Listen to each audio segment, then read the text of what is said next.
Good morning, students. Welcome to eSuvidya. Hope you all are fine and safe. Students, in the previous class, we have discussed that rich parents usually teach their children what it meant to be poor. Is it that they want to develop empathy towards the poor people, or they want their children will become isolated from the poor persons and they will live in their own world like a prisoner? And in order to understand this, we have studied or we have discussed the sense group paragraph 1 of the how poor we are. And there we have seen that once upon a time there was a rich man who lived along with his family members in a palatial building, or a building which is large and highly decorated like a palace on the top of a hill. And he has large boundary walls like the Great Wall of China in order to protect him. He has also personal soldiers and a bulldog to protect him. And also his house or his palace like house has a pool and a beautiful garden. And in the moonlit night, what do you mean by moonlit night? The night which is lighted by the moonlight, it's called the moonlit night. And in the moonlit light, or in the moonlit night, the building or the palace like building appear very beautiful, it appear very magnificent. And from there one can see the flowing rivers down the hill. One can see the scattered houses or scattered small huts of the farmers. One can also see the scattered paddy fields everywhere. And we have discussed that the rich man was living very happily. So we have discussed up to sense group paragraph 1 or part 1 of the sense group paragraph 1. So now I am reading the part 2 portion of the sense group paragraph 2. Sorry, I am reading the second portion of the sense group paragraph 1. The rich man lived there like a king very happily. His happiness got doubled when he saw the poor farmers living in small huts down the hill, toiling hard in their fields.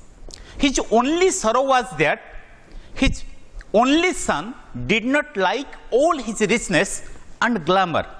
Often he found him sitting alone in his garden, looking down the hill at the poor farmers toiling in their fields and the rivers flowing by. He was found to be very indifferent to the richness and glamour of his father. So here in this portion, we will see what is the rich man's sorrow. We have seen that the person was extremely rich and he was spending a very luxurious life. But his son was indifferent to his richness. What do you mean by his son is indifferent to his richness? Indifference means uninterested. He do not care to the richness of his father.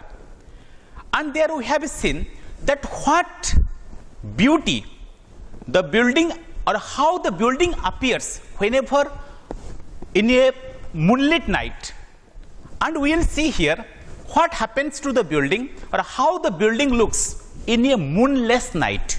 In a moonless night means a dark night where there is no moon is appearing in the sky. So in a moonless night, the house or the palatial building is decorated with artificial lamps. The house, the garden, the boundary wall, everything is decorated with artificial lamps. So from a distance, whenever a person look at the building, it creates the illusion as if there are hundreds of stars are shining in the sky. But in the same time, the small huts where the poor farmers are living, that remain completely invisible. So we have seen that what is the rich man's sorrow? The rich man's sorrow is that the rich man actually he was living in this particular building just like a king. He was very happy and he was living in this building just like a king. But his only sorrow is that his only son do not have any interest towards his richness. His son has remained indifferent to his richness and glamour. And very often his son will sit in his garden and will look down the hill. He will look how the poor farmers are toiling. Toiling means working very hard in their fields. And he will also look at the rivers that are flowing there. So this is the rich man's sorrow, and he wanted that how his son will develop weakness towards his property. But his son has remained completely indifferent to the property of his father. So this is the theme of the part 2 of the sense group, paragraph 1. So now we will find out some new words from the sense group, paragraph 1.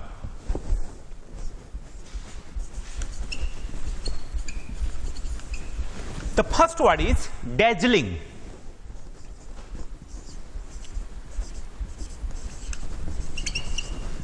So what do you mean by dazzling? By dazzling we know very bright, or which is very much shining. So we may use the word dazzling into a meaningful sentence of our own. The sun is so dazzling that it is impossible to even look at its reflection in the water. The sun is so dazzling that it is impossible to even look at its reflection in the water. Then the next important word is, new word is invisible. So what do you mean by invisible? Invisible means not seen, something which cannot be seen. So the next important word is, or next new word is invisible. So its meaning is not seen. So we may use it into meaningful sentence. The dense smog made the building invisible. The dense smog made the building invisible. So what is smog, students? Smog is a combination of two words. You know, generally in the winter season, the fog appear in the lower level of the atmosphere, and it is just adjacent to the ground. So smoke is found generally in the urban areas.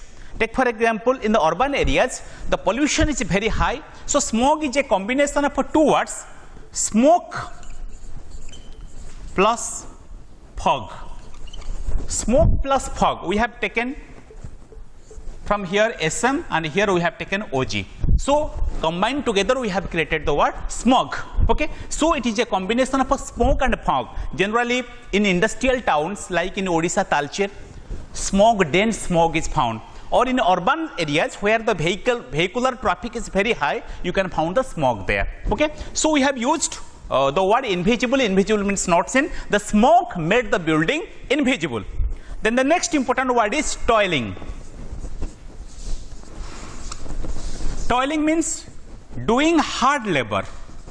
Doing hard labor. So we may use it into a meaningful sentence. They are toiling. They are toiling on their experiment. They are toiling on their experiment. Means they are working hard on their experiment. Then the next new word is glamour. Glamour. Glamour means beauty or charm. Beauty or charm. So we may use it in a meaningful sentence. I dress for comfort rather than glamour. I dress for comfort rather than glamour. Or we may use it to another sentence. Her long black hair lent her a certain glamour. Her long black hair lent her a certain glamour. Glamour means beauty or charm. Then the next word is indifferent. Next word is indifferent.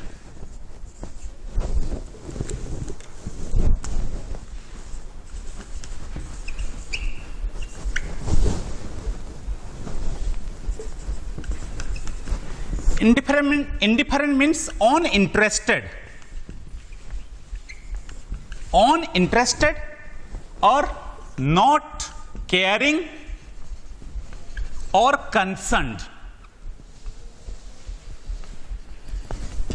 Not caring or concerned. Indifferent means uninterested, not caring or concerned. We may use it in a meaningful sentence.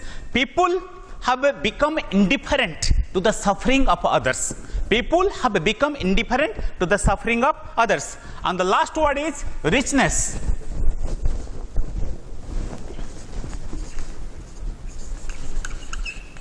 Richness means the quality of being rich. The quality of being rich. So we may use it in a meaningful sentence.